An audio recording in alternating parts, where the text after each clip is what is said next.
Well, hello everyone. So today we are unboxing something very exciting. I'm upgrading my graphic card.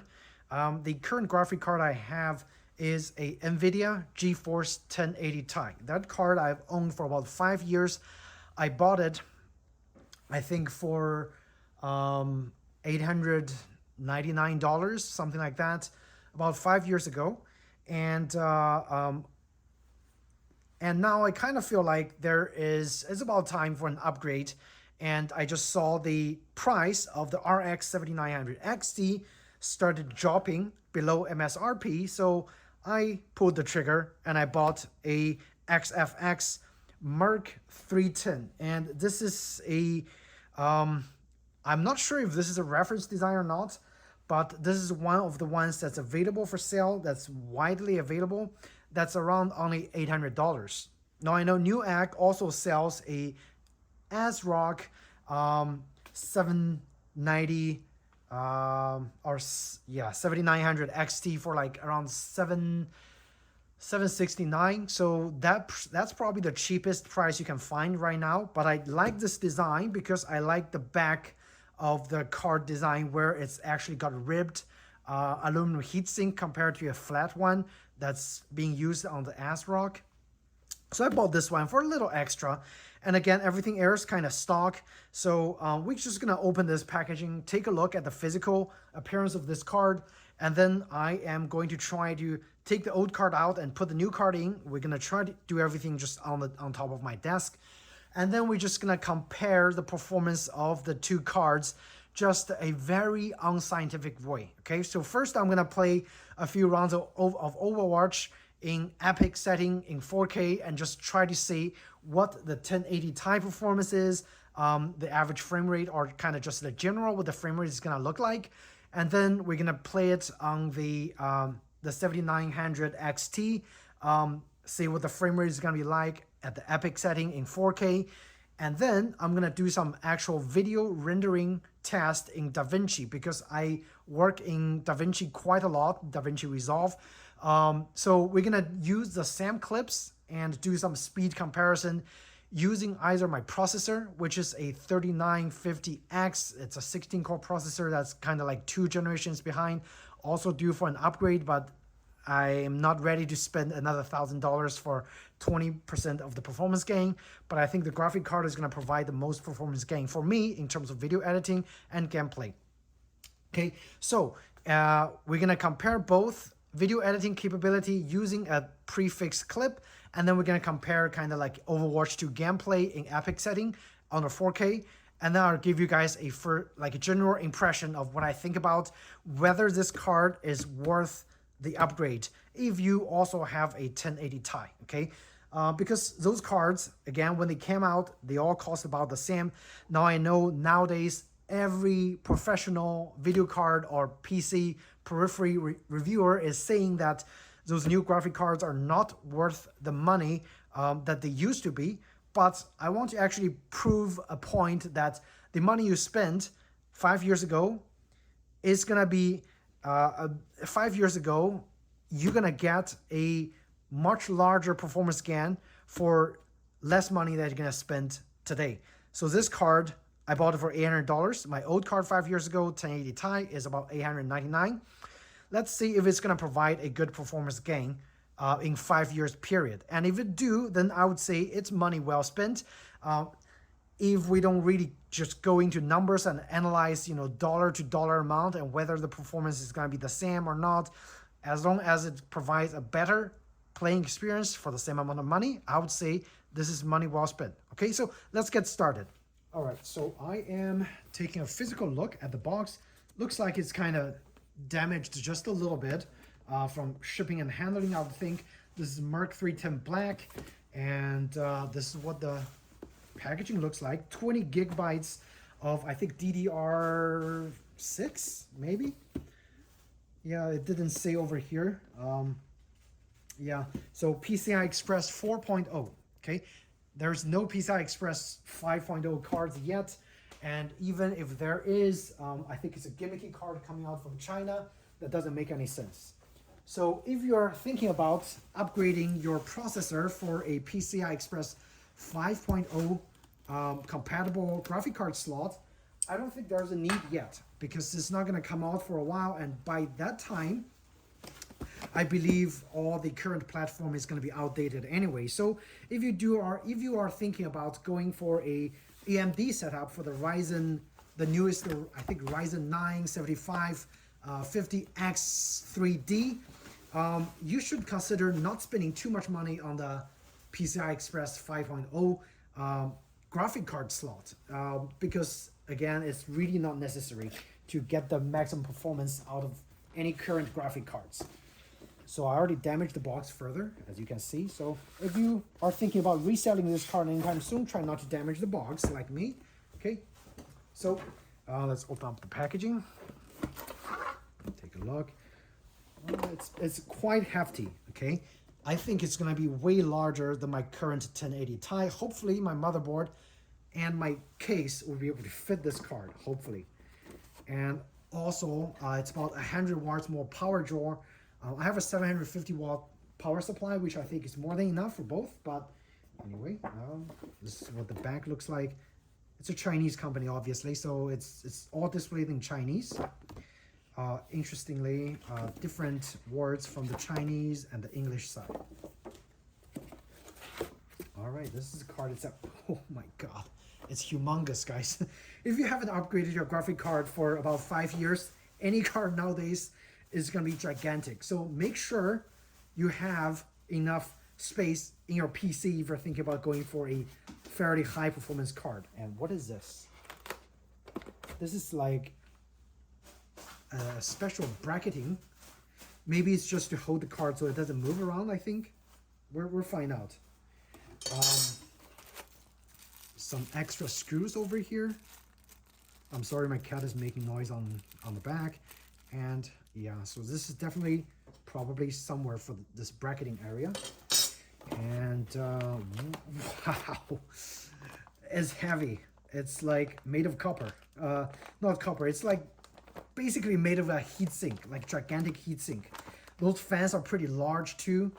And again, I know some reviewers said this looks pretty plain, but I kind of like this industrial plain look as long as it's functional. Everything's metal. Okay, so let's open this up. I'm gonna put the box away. Hopefully there are instructions on how to use that bracket. Nope, there is no instruction included. I think you have to scan that actual code for the instruction and the drivers, which kind of sucks. I kind of wish they included instruction on how to use this thing, because I've never have to deal with those brackets before. It just looks weird. Anyway, okay. I'm gonna zoom in a little more so we can see in detail what it looks like. Let's see. All right, let's take it out of the plastic packaging. Wow, it is gigantic, guys. It's gigantic. I'm surprised in this 5 years that the power requirements of all those cards has significantly increased compared to 5 years ago. Okay, so this is a huge card. In a little bit, I'm going to turn off my PC. We're going to take both cards out and just give you guys a physical look.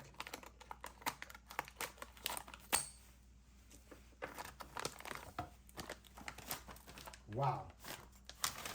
All right, so let me tell you guys what's metal and what's not, okay? So this part is plastic. Let's see. And I think there's a certain kind of glue. I'm trying to remove this plastic cover because any cover is gonna reduce the heat performance. So I definitely don't want any plastic covering still attached to your graphic card. But it looks like it's kind of hard to remove. Okay, here we go.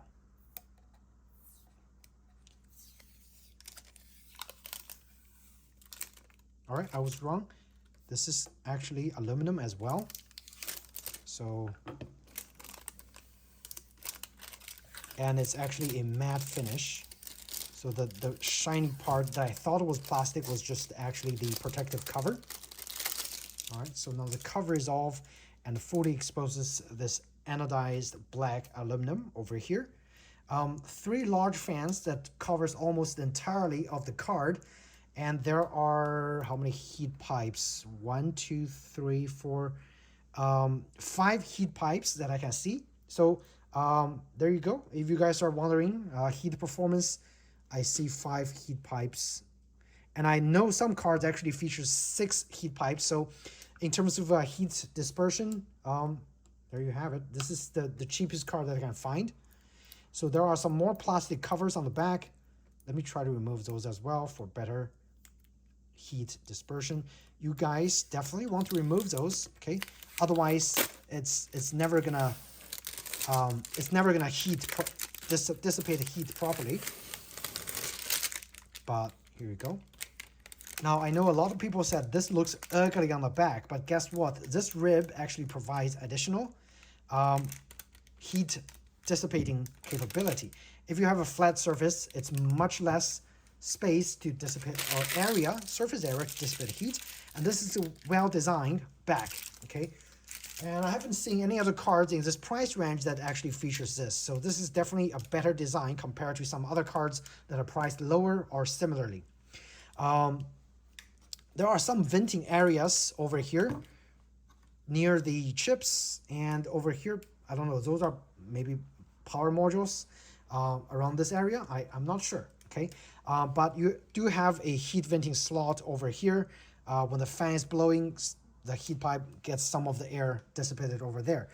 The rest is gonna get pushed from either the top or the bottom. And very few is gonna get pushed over here to the front. So the internal heat dissipating capability of your case needs to be reconsidered, okay? So let me take my old card out, and then I'll show you guys why you need to consider about internal cooling of your case. All right, guys, I have my case on top of my desk now. Let's open it up. So I have my favorite case, the Define R5, not the best airflow case. However, I have been using this again more than 5 years, as held up pretty good in terms of giving me what I need and providing me with all the interesting little nice setups that I ask it for, okay? So as you can see, this is a 1080 Ti that I have. Again, reference design, pretty stock. Let me take this out. The 1080 Ti, I'm sorry, requires a 8-pin and a 6-pin. The new one, I haven't even mentioned, the 7900 XT requires 2 8-pins. So again, more power requirements, definitely. And yes, just looking at the size of the card makes me feel like the other card is much, much larger. And also the good thing for my case is I already have an 8-pin setup, so I don't have to change anything. It's pretty much like a direct dropping. But here's an issue. My hard drive, I might need to find a place to re-put my hard drive because it might not fit. Oops. Crap. Okay. Wow. We definitely have to figure out another way to mount my hard drive somewhere. Obviously, it's not going to fit, which is definitely a big bummer. Okay. Let me take my card out anyway. Let's see. Wow. That's how big that card is. And I already thought the 1080 Ti is large. Obviously, it's not. Okay. I think there is a safety latch somewhere. Might have to click using something. Okay. So here we go. We can take it out. And it's still running pretty hot because I just did some gaming and did some recording. This is the 1080 Ti. Reference Design Founders Edition, as you can see over here. A beautiful card, and quite frankly, I really love this kind of enclosed design where the air is getting pushed outside of the case, because the inside of the case is always pretty cool, and you definitely don't want to overheating your case in terms of what the airflow is going to be. So that's Nvidia. And now let's look at both cards together. Let me actually put the case back. And a size comparison. If you currently have a 1080 Ti, oh my God, look at that. It's gigantic. If I switch the positions, you guys get a better reference. And this is where the card starts. Holy crap. Yeah, so the downside is I gotta find a different place for my hard drive. For now, I might have to just lay my hard drive on the floor or maybe find a Velcro to secure it, but that's a huge bummer, okay? Give you guys a measurement as well. Try to see this card. If you have a case you want to measure, you need at least, that's what, 350 millimeters of 350 millimeters or almost 14 inches of clearance to be able to use this card. On the old 1080 Ti, you just need 10.5. This is more like, yeah, 13.75 inches. It's horrible. In terms of thickness, also a significant difference. Oh my God, I can't believe how big this card is. Yeah, that's the thickness. Again, the thickness of this card is less than 2 inches, and this one is 2.25, 2.25, okay? And this one is less than 2. This is like 1.75 inches. Holy cow, look at this. Huge difference in terms of thickness. The old card also has a heatsink on the back, but that's like half the thickness of the heatsink of the new card. So I already think that the new card is going to be a lot more power hungry, a lot more resource heavy. I don't know. I'm kind of scared about running this card in this case, and primarily because this case is designed to be silent case, not a lot of airflow. So, and the issue that I mentioned earlier, this thing blows all the heat air into the case, and then the case has to work harder to blow those air outside. Where this one, the case is gonna get fresh intake of the cold air in the front, and it takes it and blows it outside, blows all the heat generated outside. That's a better workflow, or like better way of dissipating heat compared to blowing it all in the case. But we'll find out how the temperature is going to be and how the gameplay is going to be. There's no doubt the performance is going to be better, but it's going to be a lot hotter, and I need to manage it and find out in the long run. Hopefully give you guys a update later. And also interestingly, those fans are unbranded. That's how planned. It feels like they just put this fan on here like as a last minute, like slap on. Quite interesting. All right, but other than that, plenty of heat dissipating designs incorporated all throughout, and all metal design on the exterior. So, all right, so I figured out a alternative, which is I have this smaller enclosure, which they provided, and this one actually mounts to the bottom. So I'm going to just actually take out this larger enclosure, and we'll use the smaller one. And I think it's not gonna actually fight with the graphic card this way, but that's kind of like a huge bummer where I have to do some modifications.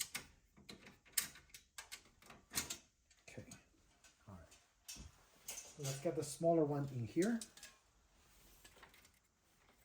And I'll have to open the back of the case to get the hard drive reinstalled. And this is my alternative setup, okay? Thank God I have this enclosure saved somewhere. Still needs a physical, sorry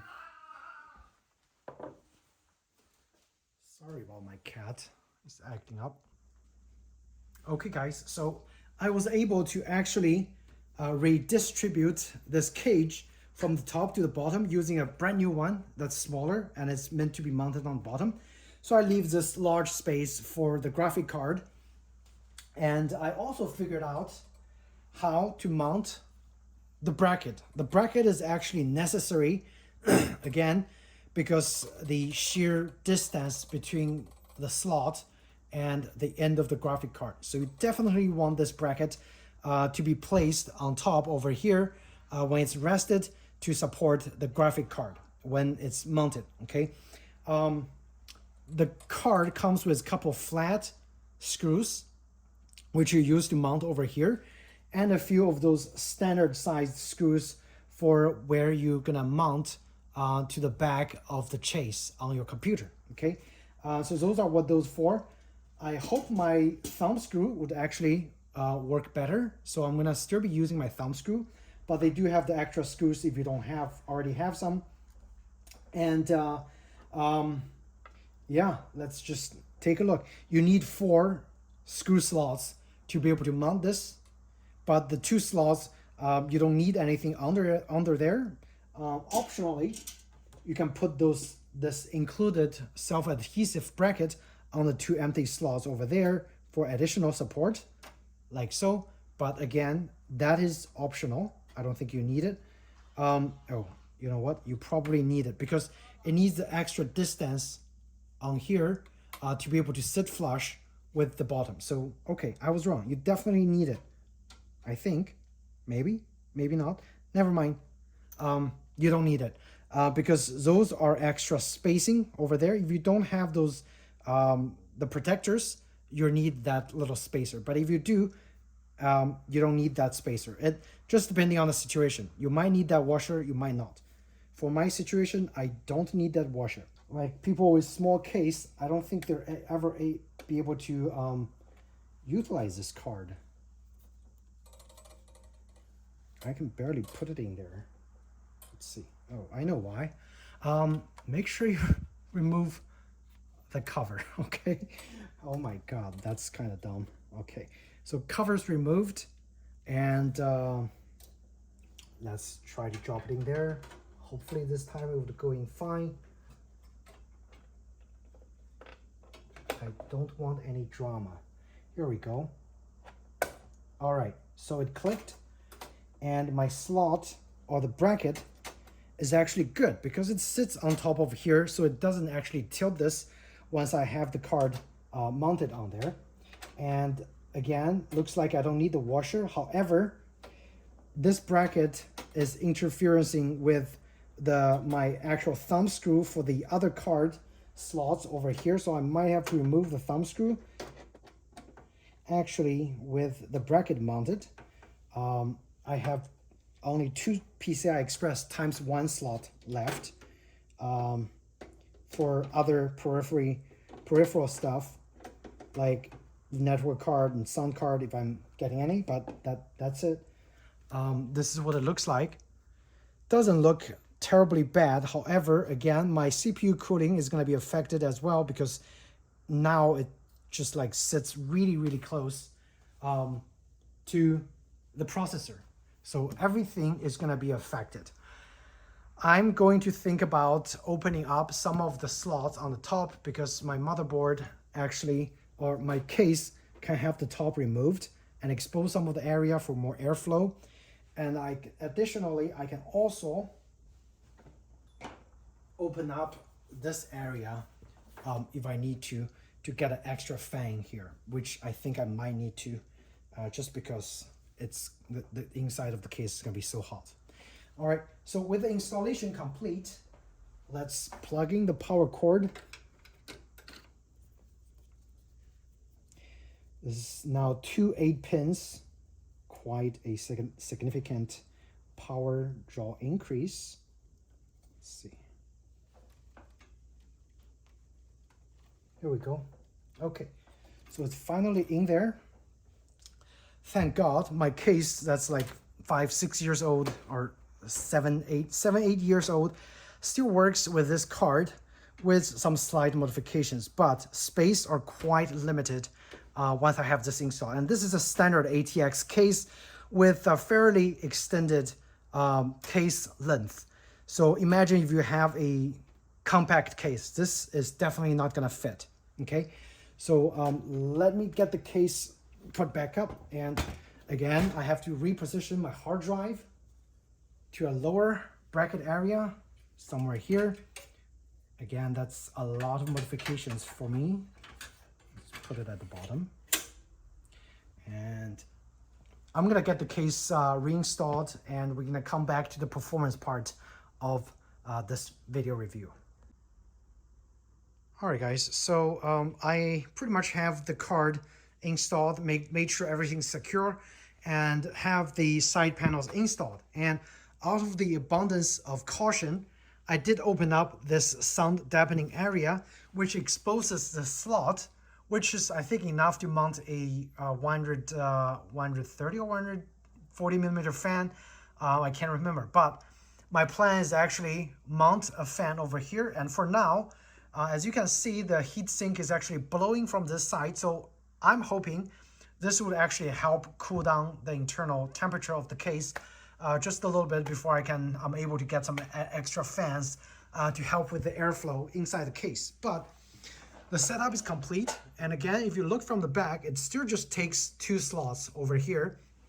Again, mainly because it's blowing air into the case instead of coming out from the back. So it doesn't really matter here, you know, where the vent is gonna be, what the vent looks like. But just to give you guys an idea what it looks like on the back panel. Let me remove those covers. So I need 1 HDMI slot and 1 display slot. And it looks like it's got 3 Display Pro slots and 1 HDMI. So perfect. So I'm gonna just be using slot like those 2 when I connect, and we'll boot up the PC and see what it looks like. Alright guys, so I have some interesting observations for you guys after I've tried different encoding methods using different bit rates as well as different hardwares. Okay, so let's start from the top. Notice on the right side, those are the jobs that I jobbed in here for render queue using different setups. And we'll go from the first one. So the first one, the job 1, completed in 2 minutes and 3 seconds, and that is using the native Nvidia 1080 Ti graphic card on my old setup. Okay, so that is video card hardware acceleration, and that took about 2 minutes and 3 seconds. And this is a rendering of a H.265 video clip with a codec of H.265 in MP4 format. Don't mind the setup over here. We're going to explain later. Okay, so the job 1, 2, and 3 are all rendered using codec H.265. Okay, so you can see the old Nvidia 1080 Ti took the longest time doing hardware rendering. When I switched the graphic card to 7900 XT, the H.265 codec took only 1 minute and 21 seconds. So significantly faster for a 5-minute video clip. Okay, but the interesting observation here is if you look down at job 3, which is a CPU rendering using CPU only. The graphic card is not doing much, but the observation right here, what I want you guys to see is it completed the same rendering of H.265 codec in MP4 format around the same time, the exact same time as using the 7900 XT. So if you guys are doing mainly H.265 codec rendering, you don't have to worry about doing a graphic card upgrade because the graphic card and the processor, again, my processor is 2 generations behind in terms of AMD, so this is a few years old, but the processor is still doing a fantastic job of rendering H.265 video clips. Okay, if you're working with codec H.265, you don't have to upgrade your video card because your processor is doing a much better job at rendering H.265 clips. Okay. What's interesting is if you're doing H.264 codec rendering. Okay. I didn't test H.264 codec on the 1080 Ti, but again, I don't think that's going to be important because what I want you to pay attention to especially is the rendering time of H.264 codec in using hardware, the graphic card, as well as processor. Okay, so I'm just doing a basic H.264 rendering in MP4 format, but this time I'm using a upsampling almost. I'm using a bitrate of almost 52 megabits per second. So this is kind of like the upscale rendering. In this scenario, the graphic card actually took no significant amount of increase when it comes to processing this constant bitrate H.264 rendering. However, if you're looking at the processor, it took almost it took longer than what this video clip is. This video clip is about 5 minutes 27 seconds, and as you can see, it took the processor 5 minutes and 26 seconds to render this constant bitrate video. Quite interesting, right? And it took significantly shorter time using video card as opposed to the processor. So in this instance, if you work with codec of H.264 quite a lot, you definitely want to upgrade your video card if you're still using a 1080 Ti. Okay, significant amount of time gain. Just looking at this hardware acceleration compared to the processor. Unfortunately, I didn't test the 1080 Ti under the H.264 because I don't usually work with H.264. But this just to give you guys an idea, if you work with H.264 quite a lot, what kind of gain you're gonna get using a newest processor. I mean, the newest video card compared to a processor that's kind of like 2 generations behind. But again, significant difference. Okay, so I hope this kind of helps you guys. Especially if you're working with Davinci and you have a similar setup as me. My old setup is 3950X from AMD, the processor, and a 1080 Ti graphic card from Nvidia. And my new setup, again, is 7900 XT and still using my old processor. I haven't come to justify spending close to $1,000 to upgrade my processor yet, but this just proves my case. The graphic card upgrade is definitely paying off when working with H.265 H.264 codec rendering. Okay, so in the next section of the video, I am going to do a little bit of the gaming. So for you guys to see what kind of performance improvements that you're also gonna get, like kind of as an added bonus when it comes to playing video games. So that's coming up next. So I'll see you guys in a little bit.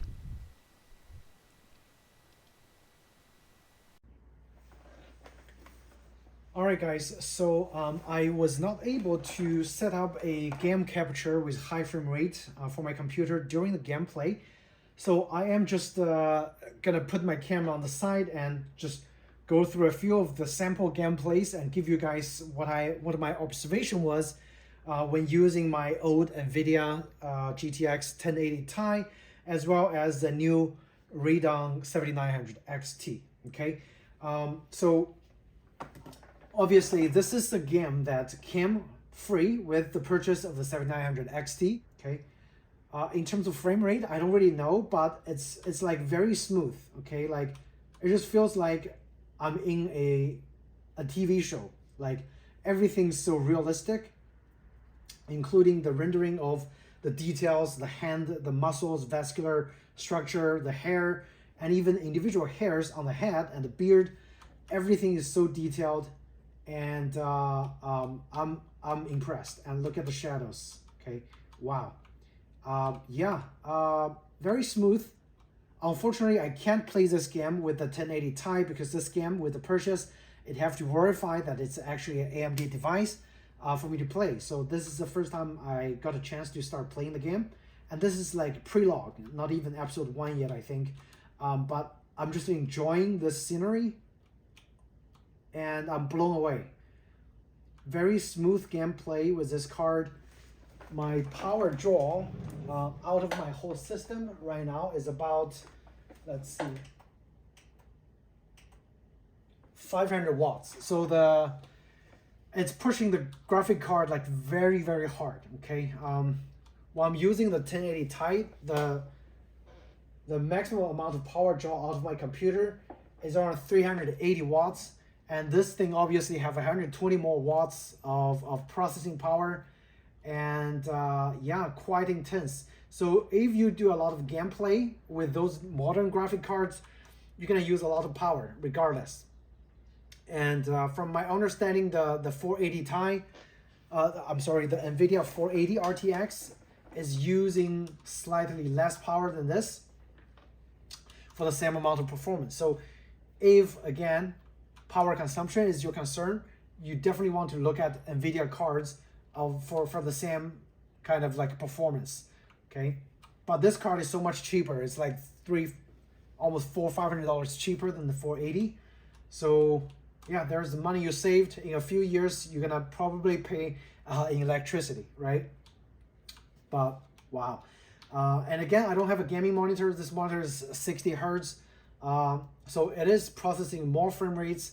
However, it's only displaying 60 Hertz and you can see some of the tearing over here. I don't really use the FreeSync, whatever. I just like to use the native like rendering. It feels more natural to me. But this is the gameplay and it's smooth, it's nice. This is a modern game. So if you do looking at using like playing games in 4K, you definitely want a card that's fast. And if you're thinking about saving money, you definitely want to look at AMD for the same performance. Of course, power draw is going to be another concern, right? And for Overwatch, I'm using the 1080T, the 1080 Ti. I'm getting about 90 frames per second in 4K in epic setting. And sometimes the frame rate drops to like 60 to 70 frames per second. So if you're still playing Overwatch 2, the 1080 Ti is still gonna give you like great performance, right? And then I switched to the gameplay on the epic setting on the 7900 XT, and I'm getting close to 200 frames per second on the epic setting. So there you go. Like if you want the smoothest gameplay experience, you definitely should consider the 7900 XT. And if you have the money to spend, which is right now, you can get the cheapest 7900 XT from Newegg for around $770 plus tax. And again, on the Amazon around the same price, right? So great price for performance if you want to play other more demanding games, say The Last of Us, part 1. The game, definitely, I don't think I can run this game for on the 1080 Ti on 4K on epic setting. If you run it in 1080p, maybe you can get fairly decent performance. And if you have a high frame rate monitor for 1080p, go for it. You don't have to upgrade. The 1080 Ti is still gonna give you excellent performance in 1080p setting. Okay, it's kind of confusing, 1080p and 1080 Ti. But if you're running 4K games, yes, I think it's about time to upgrade. For me, I think I did the right thing.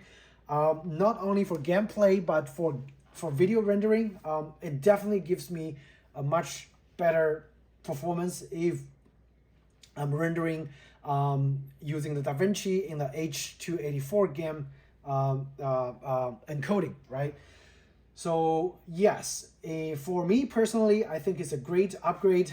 I benefit from both the hardware rendering performance for the H264 encode as well as 4K gameplay, right?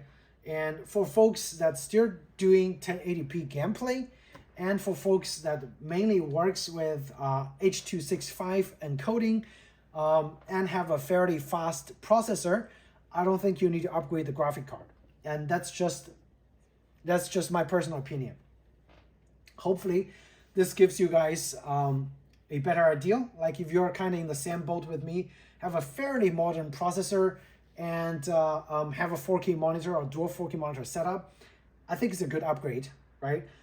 If you still have a 1080p monitor setup and you're playing many 1080p games and you're rendering mostly in H.265, and again, you have a fairly modern processor, no, you don't need to upgrade. Save those $800 and maybe, you know, down the road, the Nvidia cards price would drop and AMD would also drop their price on the current, you know, the Ryzen 7 setups. You would still benefit in the long run when you upgrade the whole system later on. But this is what I think for the current setup, okay? I hope you guys found this video helpful. If you did, please do hit the like button or subscribe to my channel. Otherwise, if you have any questions in regarding to the similar setups that I have, feel free to ask in the comment section down below. Yeah, that's it. Thank you so much. I'll see you in the next video. Take care.